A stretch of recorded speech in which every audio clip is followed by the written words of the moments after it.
Hello friends, स्वागत है आपका मेरे YouTube channel online chemistry classes में। आज हम लोग देखेंगे physical chemistry BSc final year के फिजिकल केमिस्ट्री में डाइपोल मोमेंट। आज हम लोग देखेंगे बीएससी फाइनल ईयर के मोस्ट इम्पॉर्टेंट क्वेश्चन के पार्ट नंबर 9 में। पार्ट नंबर 9 में मैं यहाँ पे डाइपोल मोमेंट को लेकर के आया हूँ। कमेंट आया था कि डाइपोल मोमेंट पे क्वेश्चन बनाइए वीडियो, तो इसलिए मैं डाइपोल मोमेंट में लेकर के आया हूँ वीडियो। तो डाइपोल मोमेंट से जितने भी क्वेश्चन मैंने यहाँ पे उसको पहले कलेक्ट करके रखा हुआ, पहले क्वेश्चंस को आप लोग देख लीजिए, फिर इसका आंसर मैं आपको बताता हूँ। तो सबसे पहला क्वेश्चन आपको यहाँ पे स्क्रीन पे दिख रहा होगा, what do you understand by the term dipole moment, describe it's applications. ये देखिए क्वेश्चन आपका पूछा गया है 5 मार्क्स में। 2014 के 5 मार्क्स में ये क्वेश्चन पूछा गया है बी वाले सेक्शन में। बी वाले सेक्शन में आपको पता ही होगा कि ये 5 नंबर में पूछा जाता है। दूसरा है, discuss the orientation of dipole moment in electric field and reduce dB equation. ये भी आप देखिए सी वाले में पूछा हुआ क्वेश्चन है 2015 के सी वाले सेक्शन में, यानी कि 7.5 नंबर में क्वेश्चन पूछा गया है। तीसरा इसका टाइप है यहाँ पे, which of the following molecules have zero and finite dipole moment and why. ये देखिए पूछा गया 2017 के ए वाले सेक्शन में, यानी कि 1 मार्क में या 1.5 नंबर में पूछा जाता है क्वेश्चन। चौथा टाइप इसका है, what is induced dipole moment. Induced dipole moment क्या होता है, 2017 के ए में ही पूछा हुआ है, ठीक, 1 नंबर में। नेक्स्ट है, define dipole moment, how is it determined by temperature method. Temperature method से डाइपोल मोमेंट को हम लोग कैसे डिटरमाइन करेंगे, ये पूछा हुआ है 2018 के बी वाले सेक्शन में, यानी कि 5 मार्क में। तो आपको यहाँ पे दिखा होगा अभी तक कि मात्र 2017 में ही सिर्फ पूछा गया है 2 बार यहाँ पे, और दोनों ए में ही पूछा गया है।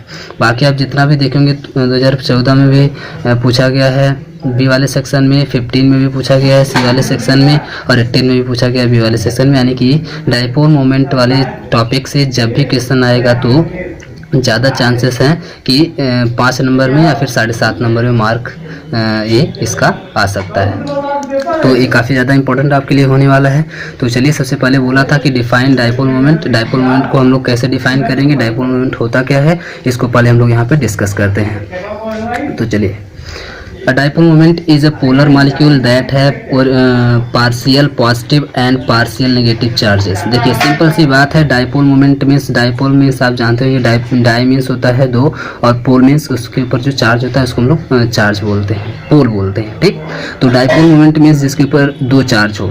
तो होता ऐसा है कि जितने भी आप पोलर मॉलिक्यूल्स देखेंगे, मॉलिक्यूल्स हमारे पास 2 टाइप के होते हैं, या तो पोलर मॉलिक्यूल होगा या तो नॉन पोलर मॉलिक्यूल होगा। तो सिंपल सी आप एक लाइन में बात को समझ लीजिए कि डाइपोल मोमेंट हम लोग उसे कहते हैं जो पोलर मॉलिक्यूल्स होते हैं। नॉन पोलर को ना कह करके जो पोलर मॉलिक्यूल्स होते हैं उन्हें समझ जाइए हम लोग डाइपोल मोमेंट कहते हैं, या फिर डाइपोलर मॉलिक्यूल बोलते हैं, ठीक। और उनके अंदर ही, पोलर मॉलिक्यूल्स के अंदर ही डाइपोल मोमेंट हमेशा पाया जाता है। ऐसा क्यों? ऐसा इसलिए क्योंकि यहाँ पे हम इसका एग्जाम्पल देने जा रहे हैं। तो एग्जाम्पल से आप इसको समझने की कोशिश करिए। जैसे consider covalently bonded HCl molecule, hydrochloric acid को हम लोग यहाँ पे लेते हैं, और यहाँ पे the 2 atoms share 1 electron each. आप इसमें जानते हैं कि हाइड्रोजन और क्लोरीन एक इलेक्ट्रॉन की शेयरिंग से यहाँ पे बॉन्ड को बनाए हुए हैं, कोवेलेंटली बॉन्ड, कोवेलेंट बॉन्ड से एक दूसरे से जुड़े हुए हैं। So the shared pair of electrons should be present in between the 2 atoms, but due to, यहाँ पे देखेंगे आप HCl जो होता है, हाइड्रोक्लोरिक जो एसिड होती है H और Cl, तो H और Cl में H है, तो H और यहाँ पे Cl में आप देखेंगे ऐसे कोवेलेंट बॉन्ड बना होता है, और इस कोवेलेंट बॉन्ड के बीच में एक यहाँ पे हाइड्रोजन का इलेक्ट्रॉन होता है, एक क्लोरीन का इलेक्ट्रॉन होता है। दोनों आपस में यहाँ पे जब इलेक्ट्रॉन्स की शेयरिंग करते हैं तो एक कोवेलेंट बॉन्ड का फॉर्मेशन होता है, जिसके थ्रू ये दोनों हमेशा जुड़े रहते हैं। लेकिन होता ऐसा है कि यहाँ पे आप देखेंगे क्लोरीन, आपको पता होगा कि क्लोरीन जो होता है मोस्ट इलेक्ट्रोनेगेटिव एलिमेंट है, यानी कि इसकी इलेक्ट्रोनेगेटिविटी काफ़ी ज़्यादा होती है, और हाइड्रोजन काफ़ी कम होता है। हाइड्रोजन की इलेक्ट्रोनेगेटिविटी काफ़ी कम होती है, फिर हाइड्रोजन की कंपैरिजन में क्लोरीन ज़्यादा स्ट्रांग होता है। ज़्यादा स्ट्रांग कहने का सेंस है ज़्यादा इलेक्ट्रोनेगेटिव होता है। अभी क्या करेगा, इलेक्ट्रोनेगेटिव मीन्स होता है कि इलेक्ट्रॉनों को अपनी तरफ खींचने की जो क्षमता होती है उसे इलेक्ट्रोनेगेटिविटी कहते हैं। ठीक, ये हिंदी में विद्युत ऋणात्मक क्षमता आप लोग जानते होंगे। तो यहाँ पे इसके पास इलेक्ट्रॉन को खींचने की क्षमता सबसे ज़्यादा है, जबकि इसके पास इलेक्ट्रॉन को खींचने की क्षमता सबसे कम है। तो ये करेगा क्या, क्लोरीन करेगा क्या कि ये जो बॉन्ड के अंदर ये जो 2 इलेक्ट्रॉन प्रेजेंट हैं, इसके पास इलेक्ट्रॉन को खींचने की अधिक क्षमता होने के कारण ये क्या करेगा, इन दोनों शेयर्ड इलेक्ट्रॉन्स को अपनी तरफ हल्का सा खींच लेगा, अपनी तरफ हल्का सा सरका लेगा। और जो ही ये सरकाएगा, देखिए पूरी तरफ से अपने इलेक्ट्रॉन को लेगा नहीं, ठीक ना, बस हल्का सा अपनी तरफ खींच लेगा। और जो ही ये लेगा तुरंत इसके ऊपर पार्शियल, देखिए पार्शियल मीन्स होता है आंशिक, थोड़ा सा इसके ऊपर नेगेटिव चार्ज आ जाएगा और इसके ऊपर थोड़ा सा पॉजिटिव चार्ज आ जाएगा। ऐसा क्यों, ऐसा इसलिए क्योंकि आप लोग जानते होंगे जो इलेक्ट्रॉन को लेता है उसके ऊपर माइनस चार्ज और जो देता है उसके ऊपर पॉजिटिव चार्ज आता है। ओके, तो क्योंकि हाइड्रोजन से इलेक्ट्रॉन जा रहा है इसलिए इसके ऊपर पार्शियल पॉजिटिव चार्ज, क्योंकि अभी पूरी तरह से गया नहीं इसलिए पार्शियल आएगा। पार्शियल का मतलब होता है थोड़ा सा आंशिक, ये आपको याद रखना है। ठीक, और क्लोरीन हल्का सा इलेक्ट्रॉन को लिया इसलिए इसके ऊपर हल्का सा नेगेटिव चार्ज आ गया। तो यही बोलेंगे कि एक कैसा मॉलिक्यूल हो गया, पोलर मॉलिक्यूल है कि नॉन पोलर, तो पोलर मॉलिक्यूल। अब पोलर मॉलिक्यूल है तो इसके ऊपर क्योंकि ये जो चार्ज आया है पॉजिटिव और नेगेटिव, इसी को हम लोग बोलते हैं इसके ऊपर डाइपोल मोमेंट है या इसके अंदर डाइपोल मोमेंट पाया जाएगा। क्लियर, चलिए आगे देखते हैं आगे क्या है। पहले the fact that chlorine is more electronegative than hydrogen, so chlorine pulls chlorine pulls the shared pair of electron to itself and its electron density increases। हम बोले ना वहाँ पे कि क्लोरीन क्या करता है, इलेक्ट्रॉन को अपनी तरफ खींच लेता है और खींचने की वजह से उसके ऊपर इलेक्ट्रॉन्स की डेंसिटी इंक्रीज हो जाती है, जिसकी वजह से and it becomes negatively charge, जिसकी वजह से उसके ऊपर नेगेटिव चार्ज आ जाता है। ठीक, negatively charged, and due to this change in polarity is called dipole moment. और जो इसके अंदर पोलैरिटी का चेंज आता है ऑटोमेटिकली उसको न्यूट्रल होना चाहिए, लेकिन उसके ऊपर प्लस और माइनस हल्का सा आ जाता है, पोलैरिटी आ जाती है। Due to this polarity it is known as dipole moment, इसको हम डाइपोल मोमेंट कहते हैं। क्लियर, इसके बाद चलते हैं इसके एप्लीकेशंस पे। एप्लीकेशन इसका क्या क्या है, एप्लीकेशन ऑफ डाइपोल मोमेंट। इसमें पहला एप्लीकेशन है distinction between polar and non polar molecule. हम लोग आराम से डाइपोल मोमेंट का यूज करके हम लोग आराम से फाइंड कर सकते हैं कि कौन सा पोलर मॉलिक्यूल है कौन सा नॉन पोलर है। कैसे, इसके अंदर देखते हैं। The molecules having dipole moment are called polar molecules, where molecules having zero dipole moment are said to be non polar molecule. हम लोग डाइपोल मोमेंट निकालेंगे, अगर डाइपोल मोमेंट कुछ न कुछ अगर उसकी वैल्यू आ जाती है तो उसको हम बोलेंगे कि ये कैसा मॉलिक्यूल है, पोलर मॉलिक्यूल है। और अगर उसकी वैल्यू 0 आती है तो उसको हम बोलेंगे ये कैसा मॉलिक्यूल है, नॉन पोलर मॉलिक्यूल है। तो देखिए हम लोग आराम से पहचान पा रहे हैं कि कौन सा पोलर है कौन सा नॉन पोलर। फॉर एग्जांपल यहाँ पे आप देखेंगे मॉलिक्यूल्स सच एज H2N2O2Cl2, ये आपको याद रखना, बड़े इंपॉर्टेंट एग्जाम्पल्स हैं। ये 1 नंबर वाला जो मार्क है ना इसी तरीके से पूछा जाता है। Molecules such as H2N2O2Cl2 etc. have non-polar bonds and zero value of dipole moment। आपको याद रखना है जितने भी इस तरह से एटॉमिक होते हैं यानी कि H2N2O2Cl2 इस तरीके के फॉर्म में जितने भी होंगे वो सब के सब नॉन पोलर बॉन्ड का फॉर्मेशन किए होते हैं, यानी कि उनके अंदर पोलैरिटी नहीं पाई जाती, जिसकी वजह से उसके अंदर जो डाइपोल मोमेंट होता है वो 0 होता है, इसलिए हम लोग उसको बोल सकते हैं नॉन पोलर मॉलिक्यूल्स हैं। ऐसा इसलिए क्योंकि आप जानते हैं कि यहाँ पे इसमें जैसे अभी हाइड्रोजन को अगर यहाँ पे हम लोग लें या फिर नाइट्रोजन, किसी को भी आप ले सकते हैं, तो हाइड्रोजन इस तरीके से जुड़ा होगा। तो इस तरह से जुड़े होने के कारण आप देखेंगे यहाँ पे इलेक्ट्रॉनों की शेयरिंग एक शेयरिंग हुई होगी। एक इलेक्ट्रॉन इस हाइड्रोजन का, एक इलेक्ट्रॉन इस हाइड्रोजन का होगा, लेकिन दोनों तो हाइड्रोजन का ही है ना। तो अब अगर हाइड्रोजन अगर खींचेगा अपनी तरफ इलेक्ट्रॉन, ये भी हाइड्रोजन अपनी तरफ इलेक्ट्रॉन खींचेगा, तो क्या किसी की तरफ जाएगा? नहीं जाएगा। इसलिए क्योंकि दोनों हाइड्रोजन है, दोनों की इलेक्ट्रोनेगेटिविटी बिल्कुल इक्वल है, दोनों के पास इलेक्ट्रॉनों को खींचने की क्षमता बिल्कुल इक्वल है, जिसकी वजह से इलेक्ट्रॉन किसी तरफ नहीं जाएगा और बीच में ही पड़ा रहेगा। इसका मतलब इसके ऊपर जो डाइपोल मोमेंट की वैल्यू आएगी वो कितनी आएगी? 0, जिसकी वजह से इसको हम बोलेंगे नॉन पोलर मॉलिक्यूल। ना जब ये इलेक्ट्रॉन बीच का जब सरकेगा ही नहीं किसी की तरफ, तो इसके ऊपर ना ही पॉजिटिव चार्ज आएगा ना ही नेगेटिव चार्ज आएगा। ठीक, तो इस तरीके से इसके ऊपर डाइपोल मोमेंट बिल्कुल 0 होगा। सेकेंड इसका फैक्ट देखते हैं। molecules such as carbon dioxide, BF3, CH4 etc. है polar bonds but zero value of dipole moment। ये देखिए काफ़ी इंपॉर्टेंट है, ये आपको याद रखना है यहाँ पे कि कार्बन डाइऑक्साइड हुआ, BF3 हुआ CH4 मीथेन हुआ एक्सेट्रा, ये सब पोलर बॉन्ड्स का फॉर्मेशन करते तो हैं, लेकिन इनकी जो वैल्यू आती है डाइपोल मोमेंट की वो कितनी आती है? 0। ठीक, तो ये भी हम लोग कैसे फाइंड कर सकते हैं? डाइपोल मोमेंट की हेल्प से फाइंड कर सकते हैं। तीसरा है इसमें molecules such as HF, HCl, NH3, H2 have polar bonds and their dipole moment is greater than 0। देखिए यहाँ पे आपको याद रखना है, इस तरीके के जो मॉलिक्यूल्स होते हैं इनकी जो वैल्यू होती है डाइपोल मोमेंट की वो 0 से ज़्यादा होती है। In other words they are polar molecules. हम लोग इन्हीं को बोल सकते हैं पोलर मॉलिक्यूल्स हैं। ठीक, देखिए 3 टाइप के केसेस हमारे सामने आए। एक तो ये आया कि डाई एटॉमिक जो होंगे जैसे H2N2O2 होगा तो ये नॉन पोलर बॉन्ड का फॉर्मेशन करते हैं, तो जाहिर सी बात है इसमें इसकी जो डाइपोल मोमेंट की जो वैल्यू है वो 0 ही यानी है। दूसरा केस हमारे सामने आया, एक यहाँ पे पोलर बॉन्ड का फॉर्मेशन तो करते हैं, जो कार्बन डाइऑक्साइड, BF3, CH4 ये सब पोलर बॉन्ड का फॉर्मेशन तो करते हैं, लेकिन डाइपोल मोमेंट इनका 0 आता है। इसलिए 0 आता है क्योंकि इसको भी हम एक्सप्लेन करते हैं। चलिए जैसे एक एग्जाम्पल लेते हैं कार्बन डाइऑक्साइड का, तो कार्बन डाइऑक्साइड की स्ट्रक्चर कैसी होती है? यहाँ पे C डबल बॉन्ड ओ इस तरीके से जुड़ा होता है, डबल बॉन्ड ओ इधर इस तरीके से जुड़ा होता है। अब आप देखेंगे यहाँ पे जो खींचने वाला मॉलिक्यूल्स है, यहाँ पे देखेंगे 2-2 इलेक्ट्रॉन की शेयरिंग हुई है, एक बॉन्ड के अंदर 2-2 इलेक्ट्रॉन की यहाँ पे शेयरिंग हुई है, और 2-2 इलेक्ट्रॉन की शेयरिंग से यहाँ पे 4 कोवेलेंट बॉन्ड बनी है, 2 इधर और 2 इधर बनी है।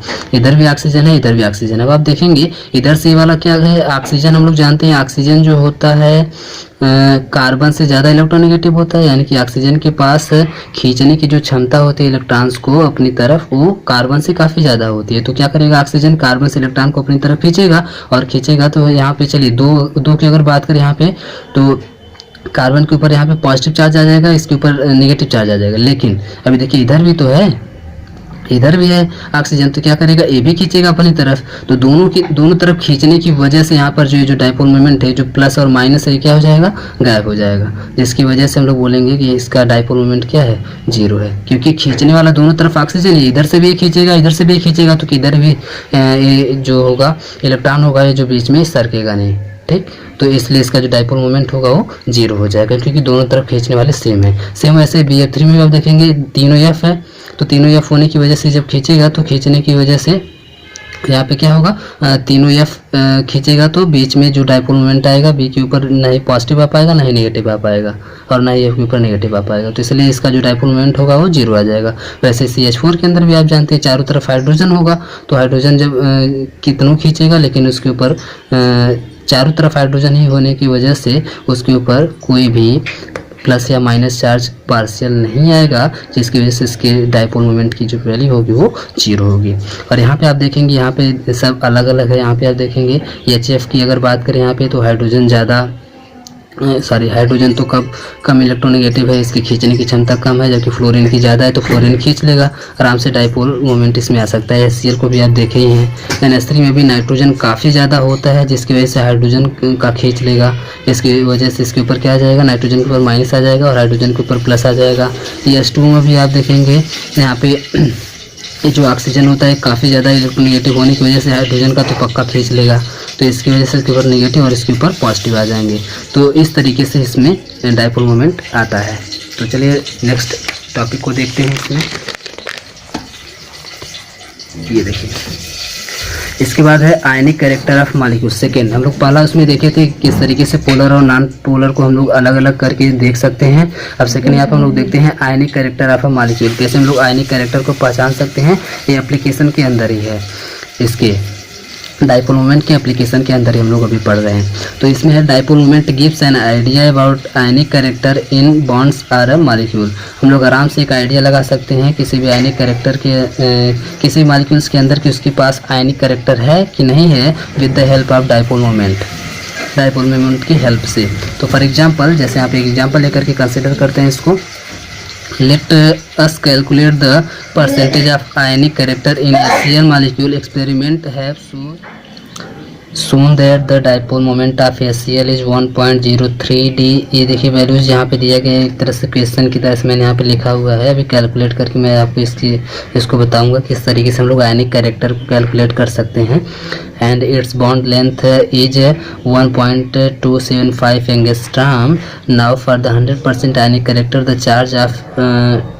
the charge developed on hydrogen and chlorine atoms in case of 100% ionic character is given as। हम लोग कैसे यहाँ पे कैलकुलेट कर पाएंगे कि हाइड्रोजन और क्लोरीन के ऊपर कितना चार्ज डेवलप हो रहा है।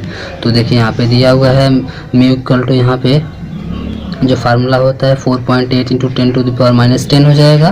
कैसे आया आपका इंटू 1.275 इंटू 10⁻⁸ ESU सेंटीमीटर हो जाएगा। ठीक, यहाँ पे देखिए सारी वैल्यूज़ को हम लोग यहाँ पे भी जो ऊपर लिखे थे हम लोग उन सारी वैल्यूज़ को हम लोग यहाँ पे पुट कर देंगे। तो पुट करने के बाद यहाँ पे इतना आ जाएगा। अब इसको हम लोग चेंज करके यहाँ पे कैलकुलेट करेंगे इक्वल टू, अब इन दोनों का मल्टीप्लाई कर देंगे। मल्टीप्लाई करने के बाद आपका आ जाएगा 6.12 एंड 10⁻⁻10 एंड 10⁻⁸ मिल करके हो जाएगा 10⁻⁻18 ESU सेंटीमीटर। ठीक, अब यहाँ पे देखेंगे आप ये जो ESU सेंटीमीटर होता है सिंपली इसको हम लोग डी बोलते हैं, डायोप्टर। ठीक है, डी बोलते हैं इसको जनरली। तो 6.12 10⁻⁻18 जो है ये जनरली इसको कंसीडर नहीं किया जाता है। आप देखेंगे यहाँ पे 6.12 जो है ये डी मीन्स होता है ना। अब यहाँ पे हम लोग डाइपोल मोमेंट को मेजर करने के लिए यहाँ पे डी लगाते हैं, डी उसकी यूनिट है। ठीक, 6.12 डी। इसके बाद observed dipole moment mu equal to 1.03 D. Therefore percentage ionic character equal to 1.03 upon 6.12 into 100। Ionic character निकालने के लिए जितना आया अभी आपके पास 1.03 डी आया है। ठीक, इसको माइनस करके निकाले हैं। यहाँ पे आप देखेंगे कि 1.03 डी इसके ऊपर ऑलरेडी दिया हुआ था कि इसके ऊपर यहाँ पे इतना डाइपोल मोमेंट है। तो इसको हमने यहाँ पे लिख लिया, ये पहले से था और इसकी हेल्प से हमने एक और डाइपोल मोमेंट यहाँ पे कैलकुलेट कर लिया है। देखिए इस फार्मूले में होता है, वैल्यू फार्मूले में होती है और यहाँ पे दिया हुआ था 1.275 एंगस्ट्रॉम यहाँ पे दिया हुआ था। आप देखेंगे तो एंगस्ट्रॉम मीन्स होता है 10⁻⁸। तो इसको हमने यहाँ पे कन्वर्ट कर लिया था। ठीक ना, सेंटीमीटर में इसको हमने कन्वर्ट कर लिया था। फिर सबका मल्टीप्लाई करके हमने निकाला तो यहाँ पे आ गया 6.12 डी आ गया। ठीक, तो 6.12 डी ये आ गया आपका अभी कैलकुलेट करने के बाद, जबकि यहाँ पे ऑलरेडी क्वेश्चन में दिया गया था कि 1.03 डी इसका डाइपोल मोमेंट ऑलरेडी है। तो हम लोग इसका परसेंटेज निकालेंगे तो कितना परसेंटेज हुआ, तो हम लोग क्या कर देंगे 1.03 डी को ऊपर रखेंगे और टोटल जितना आया है, ये जो टोटल यहाँ पे इसका आयनिक कैरेक्टर जितना आया है 6.12 इसको नीचे रख के यहाँ पे मल्टीप्लाई कर देंगे 100 से परसेंटेज निकालने के लिए। तो यहाँ पे आपका इसको कैलकुलेट करने के बाद आ जाएगा 16.83%। 16.83% आ जाएगा। इसका मतलब larger the value of dipole moment is more will be ionic character. जितना ज़्यादा इसका डाइपोल मोमेंट होगा उसका आयनिक कैरेक्टर उतना ही ज़्यादा होगा। ये आपको याद रखना, एक नंबर पे क्वेश्चन आ सकता है कि डाइपोल मोमेंट उतना ही ज़्यादा होगा जितना उसके पास आयनिक कैरेक्टर होगा। मतलब प्लस और माइनस चार्ज जितना ज़्यादा से ज़्यादा डेवलप होगा उतना ही ज़्यादा से ज़्यादा उसके ऊपर आयनिक कैरेक्टर आएगा। तो चलिए नेक्स्ट देखते हैं। यहाँ पे इसका तीसरा एप्लीकेशन है शेप्स ऑफ द मॉलिक्यूल्स। उसके शेप को भी हम लोग डिटरमाइन कर सकते हैं with the help of dipole moment. The value of dipole moment helps to predict the shape of the molecule. हम लोग आराम से डाइपोल मोमेंट की हेल्प से प्रेडिक्ट कर सकते हैं कि उसके पास कौन सी शेप है। देखिए कैसे, यहाँ पे for example if the dipole moment of two molecule cancel each other is 0 then molecule should be linear. देखिए अगर उसका डाइपोल मोमेंट, अभी हम लोग वहाँ पे देखे हैं कि कुछ ऐसे मॉलिक्यूल्स होते हैं जिनका डाइपोल मोमेंट 0 आ जाता है। 0 इसलिए आ जाता है क्योंकि वो दोनों बिल्कुल सेम होने की वजह से कैंसिल कर देते हैं, अपने जो भी पॉजिटिव नेगेटिव जो आता है उसको कैंसिल कर देते हैं, यानी कि इलेक्ट्रॉन किसी की भी तरफ वहाँ पे नहीं जाता है।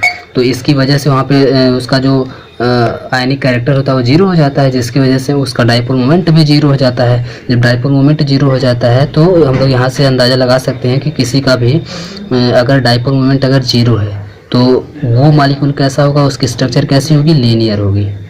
आपको हमेशा याद रखना है कि किसी भी मॉलिक्यूल्स का डाइपोल मोमेंट अगर 0 है इट मीन्स उसकी जो शेप होगी वो लीनियर होगी। फॉर एग्जांपल BeF2, देखिए BeF2 बेरिलियम ये है और F2 है। इन दोनों के बीच में आप देखेंगे फ्लोर यहाँ पे F 2 बार है ना, तो एक F इधर हो जाएगा, एक F इधर हो जाएगा। ठीक, दोनों तरफ जब ये दोनों खींचेंगे तो इसका जो प्लस और माइनस है वो कैंसिल हो जाएगा। कैंसिल होने की वजह से इसको लोग BF2 लिख सकते हैं। ठीक ना, तो कैंसिल होने की वजह से इसका जो डाइपोल मोमेंट है वो जीरो हो जाएगा। जब जीरो हो जाएगा तो हम लोग यहाँ पे कह सकते हैं कि ये मॉलिक्यूल कैसा होगा, लीनियर होगा, यानी कि इसकी जो शेप होगी ऐसे लाइन में ही बनेगी, लीनियर बनेगी। यहाँ पर मैं दोनों F एक ही साइड लिख दिया हुआ है, इसको आप चाहें तो यहाँ पे एक F इधर भी लिख सकते हैं। ठीक, एक F यहाँ पे लिख सकते हैं। तो इस तरीके से हो जाएगा। अब ये वाला F इधर से भी खींचेगा, ये वाला भी F इधर से खींचेगा, तो जिसको खींचने की वजह से यहाँ पे क्या होगा, इसका डाइपोल मोमेंट दोनों तरफ से सेम मॉलिक्यूल्स खींच रहे हैं, तो जिसकी वजह से क्या हो जाएगा, कैंसिल हो जाएगा। इसके ऊपर ये जो चार्ज डेवलप्ड हो रहे हैं ये कैंसिल हो जाएंगे। कैंसिल होने की वजह से यहाँ पे इसका डाइपोल मोमेंट जीरो हो जाएगा। On the other hand, if does not cancel each other will not be linear। देखिए, अगर वो कैंसिल नहीं करता है यानी कि डाइपोल मोमेंट अगर उसका जीरो नहीं आता है, इट मीन्स वो नॉन लीनियर होगा, यानी कि लीनियर वो नहीं होगा। For example, water has dipole moment 1.83d। देखिए, वाटर को हम लोग जानते हैं वाटर की शेप कैसी होती है, वाटर में से H2O, H2O को हम यहाँ पे भी आपको दिखा रहे हैं। यहाँ पे देखिए, H2O की अगर यहाँ पे बात की जाए तो इस तरीके से H2 होता है। इसकी शेप कैसी होती है, दोनों तरफ यानी कि ऑक्सीजन से दो हाइड्रोजन जुड़ा हुआ है, यानी कि इसकी H2 की शेप कैसी होनी चाहिए, एक हाइड्रोजन इधर होना चाहिए, बीच में ऑक्सीजन और ऐसे होना चाहिए, लेकिन ऐसे नहीं होता। ऐसे इसलिए नहीं होता क्योंकि इसका जो डाइपोल मोमेंट होता है वो जीरो नहीं होता है। यहाँ पे जो ऑक्सीजन है ये काफ़ी ज़्यादा इलेक्ट्रोनेगेटिव होने की वजह से इसके ये जो दोनों तरफ ये जो बॉन्ड हैं, इन बॉन्ड का ये जो इलेक्ट्रॉन है अपनी तरफ ये खींच लेगा। अकेले ही खींचने के लिए ये बिल्कुल पर्याप्त इसके पास शक्ति है। तो जब खींच लेगा तो इसके ऊपर स्लाइटली नेगेटिव आ जाएगा और इन दोनों के ऊपर स्लाइटली पॉजिटिव आ जाएगा, जिसकी वजह से यहाँ पे आप देखेंगे कि इसमें डाइपोल मोमेंट आ जाएगा। और कितना आएगा तो इसकी वैल्यू भी यहाँ पे मैंने प्रोवाइड कर दिया है, 1.83d आ जाता है। 1.83d आने की वजह से एक ऐसा हो जाता है एंगुलर, यानी कि ये सीधी सीधी ना होकर के थोड़ा सा ऐसे हो जाता है। आप देखेंगे ऑक्सीजन थोड़ा सा ऊपर हो जाएगा, ये ऐसे हो जाएगा, यानी कि बीच में ऐसे एक आपका एंगल टाइप बन जाता है। ठीक ना, तो जिसकी वजह से हम लोग बोलते हैं कि जो वाटर मॉलिक्यूल है वो नॉन लीनियर है, यानी कि वो लीनियर शेप का नहीं होता है, थोड़ा सा एंगुलर शेप का होता है। तो इस तरीके से हम लोग यहाँ पे तीन इसका एप्लीकेशन देखे हैं। इस एप्लीकेशन से हम लोग ये पहचान सकते हैं कि डाइपोल मोमेंट से हम लोग दो तीन चीज़ें पहचान सकते हैं, उसकी शेप, आयनिक कैरेक्टर और पोलर है कि नॉन पोलर है। ये सारी चीज़ों का हम लोग पता आराम से डाइपोल मोमेंट से लगा सकते हैं। तो इस वीडियो के यहीं पर समाप्त करते हैं। मुझे लगता है आपको पसंद आया होगा वीडियो। अगर पसंद आया तो प्लीज़ करके लाइक करिए, सब्सक्राइब करिए और कमेंट करके हमको ज़रूर बताइए कि नेक्स्ट टॉपिक पे आपको कौन सा वीडियो चाहिए। वैसे मैं यहाँ पे step by step most important question करके जो मैं यहाँ पे पार्ट बाय पार्ट बना रहा हूँ उसको आप पूरा एकदम सारा पार्ट एक बार आप देख लीजिए। पूरा फाइनल ईयर आपका एकदम कम्प्लीटली आराम से निकल जाएगा, कोई दिक्कत नहीं है। बस फिजिकल केमिस्ट्री आपका 2-4 क्वेश्चन और बचा है, इसके बाद ये ख़त्म ही होने वाला है। मतलब 2-3 पार्ट और मैं बनाने वाला हूँ इस पर, ठीक ना। इसके बाद फिजिकल केमिस्ट्री ख़त्म होते ही मैं तुरंत ऑर्गेनिक केमिस्ट्री स्टार्ट करने वाला हूं। तो अगर आप देखना चाहते हैं तो प्लीज़ करके कमेंट करके उसको बताया करिए कि सर जल्दी जल्दी थोड़ा बनाइए, तो मैं उतना ही जल्दी बनाऊंगा, ठीक ना। और आपको अगर अच्छा लगा हो तो प्लीज़ अपने ही मत देखिए और अपने दोस्तों को भी शेयर करिए, उनसे भी बताइए कि यहाँ पे ये चीज़ें उपलब्ध हैं ताकि वो भी इसका फ़ायदा ले पाएँ। Thank you.